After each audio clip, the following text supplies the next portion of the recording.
Georgia Republicans continue to push adding restrictions to absentee and mail-in voting. One proposal includes requiring applications to include a photocopy of the applicant's driver's license. Now, the move comes despite any credible evidence that the current system lacks security or invites fraud.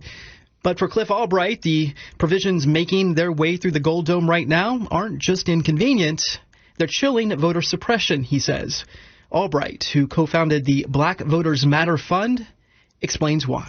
It originated in the same claim that there's some type of voter fraud taking place in the state of Georgia as well as across the country, but particularly in the state of Georgia, which we know to not be true, which each of these legislators knows to not be true. They're criticizing literally the very system that they created, the very vote by mail system that they created. The second problem is that they then use that lie to shamelessly try to suppress voters, largely black voters, black, brown, young voters, other voters, low-income voters, that they know that these things that they're trying to pass are going to have a direct impact on. They know who they're targeting when they target Sunday early voting. They know that they're targeting the Souls of the Pros programs that black churches have been doing for years now as a key way to mobilize black voters. The photo ID requirements and signature requirements, none of this was problematic for them in 2005 when they passed this legislation. None of this for them has been problematic in the 15 years when it was pretty much assumed that the vast majority of the users were going to be their voters. It's just a pretext for just Jim Crow level voter suppression. This is literally since post-Reconstruction. The Republicans have come out and said, this was in the works before November, and that they want to make elections fairer and easier to access for everybody. I take it you probably don't buy that.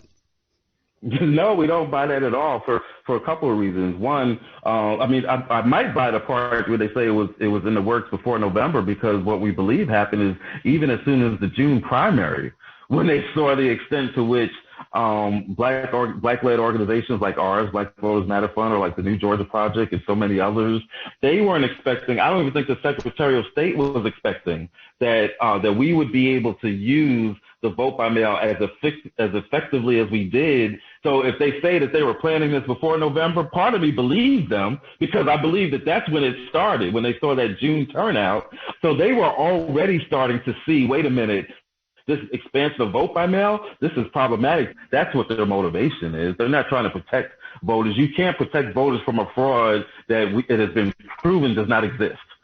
How do you stop it? And what we're really doing now is we're trying to put pressure on the business community, right? Atlanta was once known during the civil rights movement as the city too busy to hate, and evidently we've got some corporations that it's the city too busy to take a stance against voter suppression, because the business community has been shockingly silent. The same way that they would defend their industry and defend their business, we're asking them to defend democracy. Have you talked specifically to folks at these companies? We haven't, but we've got partners in our coalition that have been in discussions, that have been in discussions with the Chamber of Commerce and been encouraging them to come out and be more vocal. And just to be quite honest, there hasn't been movement. What we're asking them to do is to take a stand, to resist these voter suppression bills, and to not just make the statements that they resist, but to demonstrate it with concrete actions and resources. And Cliff, let's just say that the trajectory that this bill is on now, which is moving very quickly and with little opposition effectively under the Gold Dome, let's say it does become law. What does your organization, Black Voters Matter, do in light of that?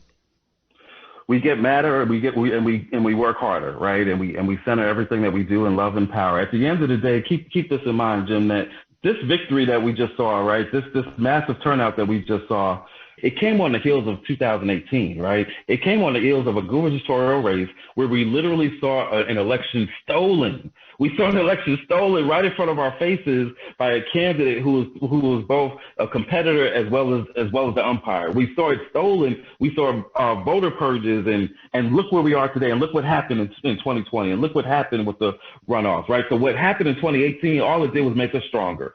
We've got an incredible legacy of voting rights soldiers like Dr. King and John Lewis and Fannie Lou Hamer. In the end, we know we'll win. It's just a matter of how difficult it is that they're going to try to make it for us to win. Cliff Albright is co-founder of Black Voters Matter. Cliff, thank you for talking to me today. I appreciate it.